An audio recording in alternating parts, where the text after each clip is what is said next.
अस्सलामुअलैकुम। मेरा नाम है सफ़िया और आप देख रहे हैं लर्न इंग्लिश विद AS। आज का हमारा मौजू है नाउन। आज मैं आपको नाउन बनाने के ऐसे कायदे बताऊंगी जो कि कोई टीचर नहीं बताता। तो चलिए शुरू करते हैं। नाउन। अब आपका ये जानना बेहद ज़रूरी है कि नाउन किसे कहते हैं। तो नाउन किसी भी शख्स, चीज़ या जगह के नाम को कहते हैं। नाउन की 5 अक़साम होती हैं। Proper noun. प्रॉपर नाउन किसी भी खास शख्स, चीज़ या जगह का नाम होता है, जैसे कि कुरान है, कराची है, मोहम्मद अली जिन्ना। प्रॉपर नाउन का बेसिक रूल ये होता है कि ना तो ये जुमले के शुरू में, ना जुमले के आखिर में, ना जुमले के बीच में स्मॉल लेटर से स्टार्ट हो सकता है। इसे सिर्फ और सिर्फ कैपिटल लेटर से ही लिखा जा सकता है। मिसाल के तौर पे India. She is living for India. वो किसी दूसरे मुल्क से नहीं जा रही बल्कि इंडिया से जा रही है। वहां पे हमने कंट्री नहीं लिखा बल्कि इंडिया लिखा है। अब आते हैं कॉमन नाउन पर कि कॉमन नाउन क्या है। कॉमन नाउन किसी भी शख्स, चीज या जगह का आम नाम कहलाता है, जैसे cat, dog, man, pat, cow, bird. अगर सेंटेंस कॉमन नाउन से शुरू हो तो हम कैपिटल लेटर लगाते हैं, लेकिन अगर जुमले के बीच में या आखिर में कॉमन नाउन आए तो हम उसे स्मॉल लेटर से लिखते हैं। Collective noun. जब हमें बहुत सारी चीज़ों के बारे में, लोगों के बारे में या जगहों के बारे में बात करनी होती है तो हम कलेक्टिव नाउन यूज़ करते हैं। तो कलेक्टिव नाउन का भी वही रूल है जो कि कॉमन नाउन का है। Material noun. तो मटीरियल नाउन हम ऐसी चीज़ों को कहते हैं जिनसे चीज़ें बनती हैं, जैसे कि लकड़ी से फर्नीचर बनता है, दूध से खाने पीने की चीज़ें बनती हैं, मिट्टी से भी बहुत कुछ बनता है। मटीरियल नाउन का भी वही रूल है जो कि कॉमन का है। अब आते हैं एब्स्ट्रैक्ट नाउन पे। तो एब्स्ट्रैक्ट नाउन क्या है। एब्स्ट्रैक्ट नाउन हम ऐसे चीज़ों के नामों को कहते हैं जैसे कि कोई एहसास हो, कोई हालत हो, या फिर किसी के जज्बात हों। तो ऐसी चीज़ें जो कि हमें नज़र नहीं आ सकती या फिर हम उन्हें छू नहीं सकते, तो ऐसी चीज़ों को हम एब्स्ट्रैक्ट नाउन कहते हैं। जैसे कि गुस्सा होता तो है मगर हमें नज़र नहीं आता। इसी तरह हमें इत्तेहाद दिखता तो है लेकिन हमें नज़र नहीं आता। Hate, jealousy, love, anger. हम इन्हें छू नहीं सकते, इन्हें देख नहीं सकते, सिर्फ महसूस कर सकते हैं। कॉमन नाउन में आ जाता है committee, army, bevy of girls, cluster of trees. फिर मटेरियल में आता है gold, silver, iron, steel, cotton, milk, rice, clay, wood. Abstract noun में आ जाती हैं honesty, jealousy, love, anger, bravery, kindness. अब आते हैं नंबर पे। तो नंबर हमारे पास 2 तरीके के होते हैं, सिंगुलर एंड प्लूरल। सिंगुलर यानी किसी भी एक चीज, जगह का नाम। प्लूरल यानी कई चीजों के, कई शख्सों के, कई जगहों का नाम। एक बच्चे के लिए चाइल्ड और बहुत सारे बच्चे या फिर 2 से ज्यादा बच्चों के लिए चिल्ड्रन। इसी तरह एक पैर के लिए फुट और 2-3 पैरों के लिए फीट। तो अब हम देखते हैं कि हम प्लूरल कैसे बना सकते हैं। अगर हम किसी भी नाउन में एस ऐड कर देते हैं तो हम बआसानी उसका प्लूरल बना लेते हैं, जैसे फ्रेंड्स, गर्ल्स, डॉग, आर्म्स। अगर किसी नाउन के आखिर में च, श, ज या सा आ रहा हो तो हम ES का इजाफा कर देते हैं, जैसे बस से बसेस, बेंच से बेंचेस, बॉक्स से बॉक्सेस और डिश से डिशेस। अगर कोई नाउन ओ पे ख़त्म हो रहा हो तो हम वहां पर ES का इजाफा कर देते हैं, जैसे पोटैटो से पोटैटोस, हीरो से हीरोज, इको से इकोस। एस लगा दें तो पियानोस, डायनामोस। या फिर अगर हम एस लगा दें या फिर ES, जैसे मॉस्किटो से मॉस्किटोस। अगर किसी नाउन के आखिर में डबल ओ IO, EO या YOI, तो हम उसके साथ S या ES का इजाफा कर देते हैं। जैसे बैम्बू से बैम्बूस, कैमियो से कैम्यूस, पोर्टफोलियो से पोर्टफोलियोस, क्यूरियो से क्यूरियोस।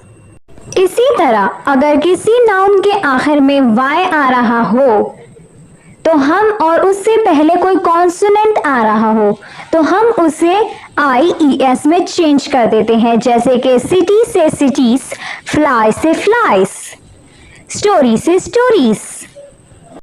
लेकिन अगर Y से पहले कोई वाउल आ रहा हो तो हम फिर Y को लगे रहने देते हैं और उसके बाद S लगा देते हैं। जैसे कि डेज से डेज, की से कीस, डंकी से डंकीज। लेकिन अगर किसी नाउन के आखिर में F आ रहा हो तो हम उसे VES में तब्दील कर देते हैं। जैसे कि वाइफ से वाइव्स, थीव से थीव्स, हाफ से हाफ। लेकिन कभी कभी हम सिर्फ S लगाने पर ही इत्तेफाक करते हैं। जैसे रूफ्स, सेफ्स, प्रूफ्स।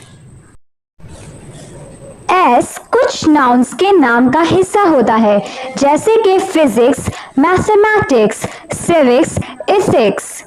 हम किसी अल्फाबेट या फिर किसी नंबर के साथ एपोस्ट्रोफी S लगा दें तो उसका भी प्लूरल बन जाता है। जैसे एस, एस, सेवेंस। कुछ नाउन्स के साथ कभी भी एस नहीं लगता क्योंकि वो बेक वक्त सिंगुलर और प्लूरल होते हैं। जैसे कि शीप, कभी शीप्स हो ही नहीं सकता। इसी तरह कभी फिश, फिशेस हो ही नहीं सकता। इसी तरह कभी फर्नीचर, फर्नीचर्स हो ही नहीं सकता।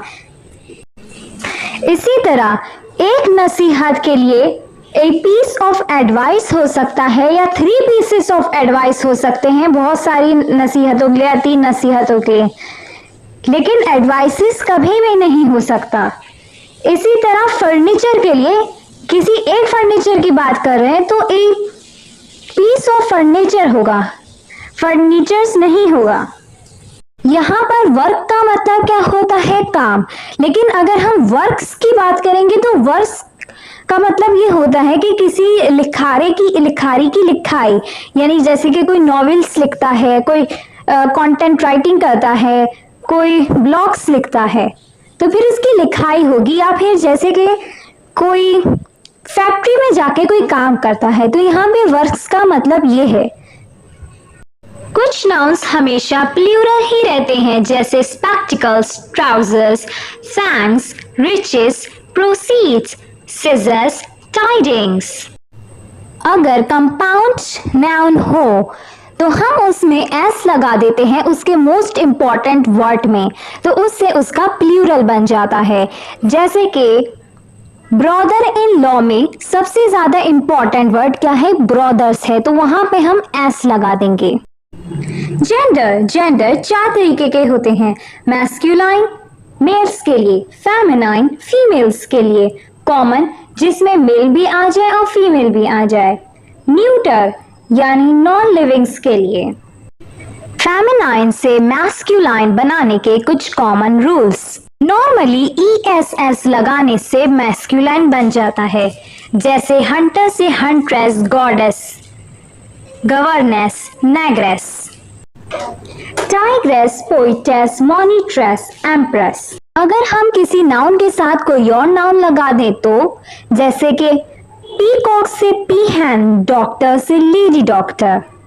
लेकिन कुछ नाउन्स के मैस्कुलाइन और फेमिनाइन ऐसे भी होते हैं जो कि बिल्कुल अलग होते हैं, जैसे कि सन और डॉटर, डॉग, बिच, हॉर्स, मेयर। अब हम पढ़ते हैं केसेस के केसेस क्या होते हैं। वैसे तो केसेस का मतलब मुकदमा होता है या मामला होता है, लेकिन अगर हम इंग्लिश ग्रामर की बात करें तो इसमें केस का मतलब होता है किसी चीज से या शख्स से ताल्लुक होना। तो केस मतलब रिलेशन जाहिर करना।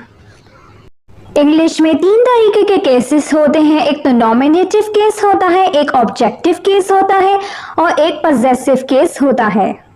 जब कोई नाउन बतौर सब्जेक्ट आ रहा हो तो उसे हम नॉमिनेटिव केस का नाउन कहते हैं, जैसे कि मदर लव्स अस। यहाँ पर मदर सब्जेक्ट बनकर आ रहा है। बिल्कुल इसी तरह ऑब्जेक्टिव केस में स्वीट्स ऑब्जेक्ट बनकर आ रहा है, यू लाइक स्वीट्स।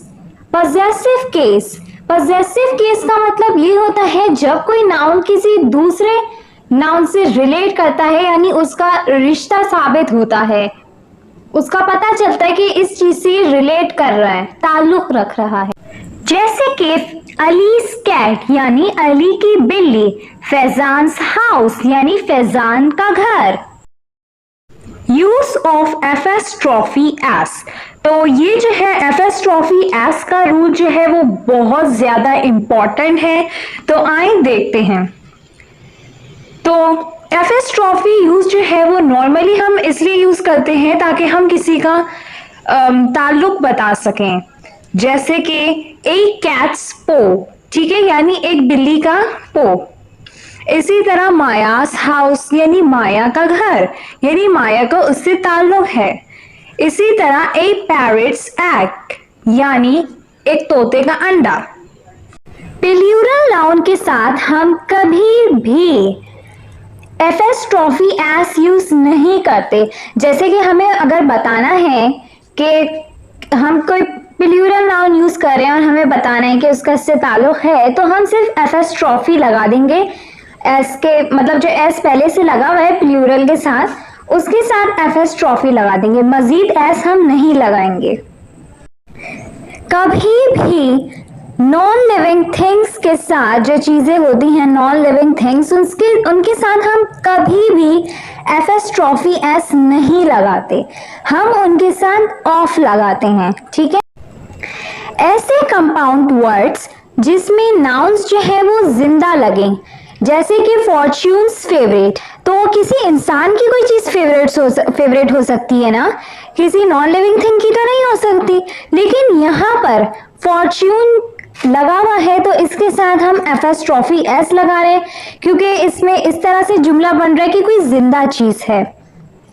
जब वक्त का इजहार करना हो तो हम नाउन्स के साथ एफएस्ट्रॉफी एस लगाते हैं, जैसे ए डेज जर्नी और एन आवर्स वर्क। एफएस्ट्रॉफी एस हम ऐसे नाउन्स के साथ भी यूज करते हैं जो कि वेट का इजहार करते हैं। हम कुछ फ्रेजेस के साथ भी यूज करते हैं और हम कुछ ऐसे नाउन्स के साथ भी यूज करते हैं जब हम ये दिखाना चाहते हैं कि वो अपनी शान और शौकत शो करना चाह रहे हैं, जैसे कि नेचर्स वर्क है। ऐसे नाउन्स जो कि जगह का इजहार कर रहे हों, उनके साथ भी हम एफएस्ट्रॉफी एस लगाते हैं।